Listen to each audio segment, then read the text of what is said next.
इस चित्र में आत्माओं के पिता परमात्मा का परिचय स्पष्ट किया है।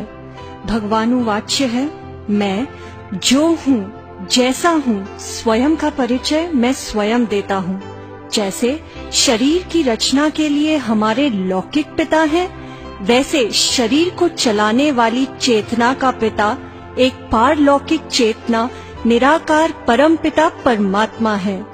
यह कोई धर्म, जाति, भाषा में सीमित नहीं है। जन्म मरण रहित ज्योति बिंदु परमात्मा हम बच्चों को सद्बुद्धि प्रदान कर अच्छे कर्म करने की शक्ति भरते हैं और हमें सुख शांति का वर्षा देते हैं। परमात्मा सर्व का पिता कैसे है, अगले चित्र में देखते हैं। निराकार परमात्मा का स्मृति चिन्ह ज्योतिर्लिंग के रूप में भारत के कोने कोने में पूजा जाता है। रावण पर युद्ध करने से पूर्व श्री राम ने परमात्मा से शक्ति प्राप्त की। अमर आत्मा का ज्ञान सुनाने वाले परमात्मा को पूजने भक्त बर्फीले स्थान अमरनाथ पर जाते हैं। विश्व रचयिता परमात्मा का यादगार विश्वनाथ में है। सोमनाथ भारत का सबसे पहला व पुराना मंदिर। राजा विक्रमादित्य ने शिवलिंग की यहाँ स्थापना की। पशुपतिनाथ नेपाल में शिवलिंग की पूजा करते हैं और जापान में शिवलिंग के आकार का चीन कौन सेकी, जिसे 3 फीट के स्टैंड पर रखकर ध्यान करते हैं। हमारे मुसलमान भाई कहते हैं अल्लाह एक नूर है, तो नूर अर्थात प्रकाश।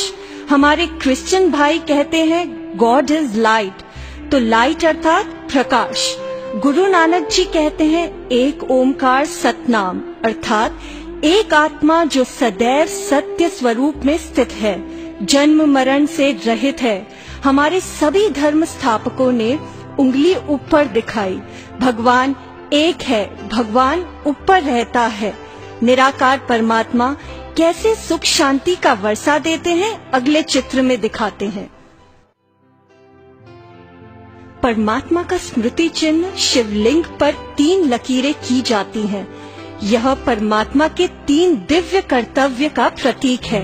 निराकार परमात्मा मनुष्य सृष्टि के साकार तन ब्रह्मा के द्वारा सद्गुणों की स्थापना करते हैं, जिससे यह संसार नवयुग सतयुग बन सकता है। परमात्मा हम बच्चों को विष्णु अर्थात देवी देवता बनने का लक्ष्य देते हैं। अच्छे संस्कारों की पालना से हम इस लक्ष्य को प्राप्त कर सकते हैं, जिसके लिए भगवान ज्ञान योग सिखाते हैं।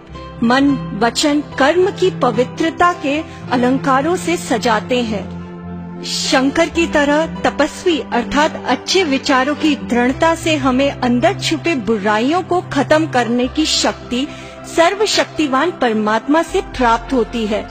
इन्हीं 3 कर्तव्यों के कारण परमात्मा को गॉड कहते हैं, अर्थात जनरेटर, ऑपरेटर, डिस्ट्रॉयर।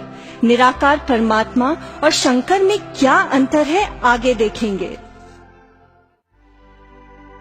इस चित्र में दर्शाया गया है शंकर आकारी देवता हैं एवं परमात्मा शिव का स्मृति चिन्ह ज्योतिर्लिंग है।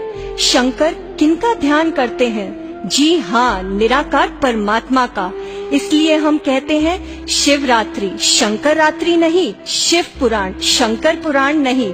शिव अर्थात संस्कृत में अर्थ है कल्याणकारी, शंकर अर्थात विनाशकारी।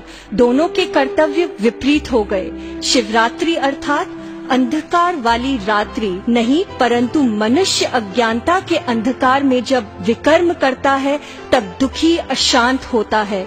कल्याणकारी शिव परमात्मा ऐसे समय में आकर ज्ञान का प्रकाश देते हैं, तब मनुष्य विकारों से मुक्त हो जीवन में सच्ची खुशी का अनुभव करता है।